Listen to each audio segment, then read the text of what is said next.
आप मानिए या ना मानिए, सरकार तो देखिएगा आम जनता को तो बुर्बक बना ही रही। हम ऐसा इसलिए कह रहे हैं क्योंकि अभी देखिएगा तो सोनम वांगचुक को उसको एनएसए लगाया गया, उसके थ्रू उनको जेल भेजा गया और 170 दिन बाद उनको बस एनएसए हटा लिया जाता। उनके रिलीज होने का बस एक ही रीजन दिया जाता है कि लद्दाख में शांति के लिए इनको रिलीज किया जाता है। तो ये डर था इन एजेंसी को, क्योंकि सुप्रीम कोर्ट में 17 को देखिएगा तो हेयरिंग था। उनको पता था कि ये जो हेयरिंग आएगा सुप्रीम कोर्ट डायरेक्ट एनएसए को डिक्लाइन कर देगा। काहे कि सोनम वांगचुक एनएसए देखिएगा उन पे लगाया जाता है जो देशद्रोह जैसा काम करता है, ये किसी के स्पाई करने का काम करता है। सोनम वांगचुक तो देखिएगा तो हमेशा देश के लिए हक में आवाज उठाया है, उन पे कैसे एनएसए लगा के गिरफ्तार किया जा सकता। जब गिरफ्तार हुआ था तो उस वक्त भी देखिएगा तो पूरा सोशल मीडिया पे इस चीज को लेकर बहस छिड़ गया। पर एजेंसी तो देखिएगा तो सरकार के कंट्रोल में होता है, सरकार का नुमाइंदा जो है एजेंसी के टॉप लीडर में बैठा हुआ रहता है। इस कारण से एजेंसी को बोला कि इनको जेल भेजिए। बस इसको कैसे जेल भेजा जाए,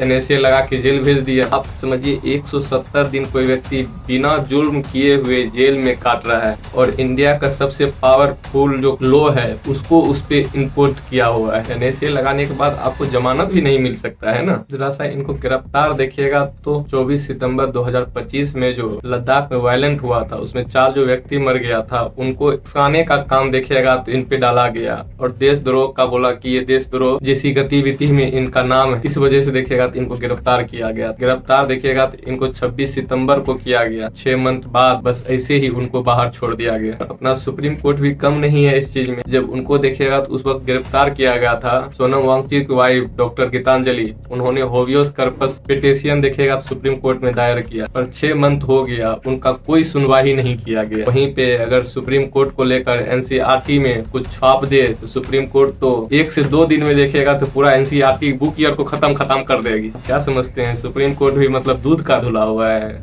उनमें भी देखिएगा बहुत सारा खेला होता है। इतना लेट से वहाँ न्याय मिलता है कि ना न्याय मिलने इतना बराबर हो जाता है कि अगर उसी वक्त अगर होवियस कर्पस जो लगाया था पिटीशन अगर सुप्रीम कोर्ट में अगर उस वक्त ये हेयरिंग चलता, आज सोनम वांगचुक स्वाभाविक था सुप्रीम कोर्ट उस चीज को रिजेक्ट कर देता, पर नहीं, होवियस कर्पस का बात नहीं सुना 6 महीना तक। और जब डेट आने लगा तो खुद देखिएगा तो सरकार का एजेंसी उस चीज को छोड़ दिया। कहे कि पता था सुप्रीम कोर्ट जाएगा तो ये तुरंत इस केस को रफा दफा कर देगा और सोनम वांगचुक बाहर आ जाएगा। उससे एजेंसी हो गया और सरकार हो गया, दोनों पे निगेटिव प्रभाव जाएगा कि हाँ गलत काम कर रहा है। ऐसे तो देखिएगा एक नोटिस निकाल के छोड़ दिया, ज्यादा कोई बहस का मुद्दा नहीं बन रहा है। सरकार भी चुपे चुप है, एजेंसी भी चुप है। जो थोड़ा बहुत जनता सोशल मीडिया पे एक्टिव है उन सबको पता चला, मीडिया तो जानवे करते हैं, रिजल्ट आने से पहले वो घोषित कर देता है कि हाँ सोनम वांगचुक पाकिस्तान गया हुआ था एक यूनिवर्सिटी में भाषण देने के लिए। इसी कारण से सोनम वांगचुक पे संदेह जाता है कि वो जरूर पाकिस्तान से कनेक्शन बिल्ड करता है, पर इन सब का औकात नहीं है। नोयर का जो पीएम सर है वो बिना प्रोटोकॉल फॉलो किए हुए तोड़ ताड़ के अपना मनमर्जी के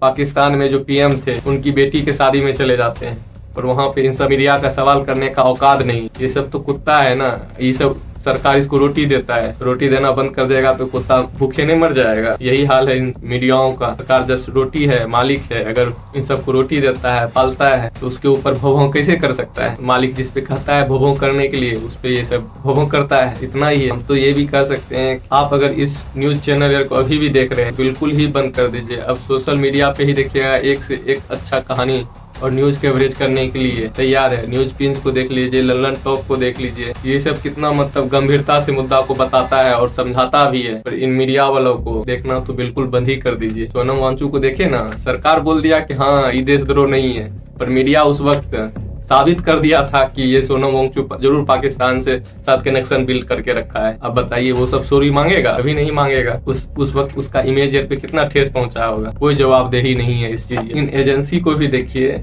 किस तरह से काम करता है। आज से 6 महीना तक सोनम वांगचुक देशद्रोही था, देश के लिए गद्दार था। एकाएक क्या हो गया, 6 महीना के बाद वो देशद्रोही नहीं रहा, अब वो देशभक्त बन गया है, देश का एक नागरिक है। बताइए 6 महीना में देशद्रोही हो गया था 6 महीना में देशद्रोह से अब आम जनता बन गया है। ये तो एजेंसी उस वक्त गलत था, ये एजेंसी अब गलत है। एक कॉमन आदमी भी तो इतना सेंस लगा सकता है, पर जिन भक्तों को लगेगा कि देश 2014 के बाद आजाद हुआ है, उनको तो ये सब भी समझ में नहीं आया। बाकी इस चीज में तो सबसे पहला हम सब गलती है, क्या कि जनता ही इन नेताओं को वहाँ टॉप लीडर पे पहुंचाता है। उनके बाद हम उनके बारे में बुराई करके क्या फायदा, बुराई तब तो खुद अपना ही कर रहे हैं ना। बाकी आई होप जो बताए होंगे वो समझ में आया होगा।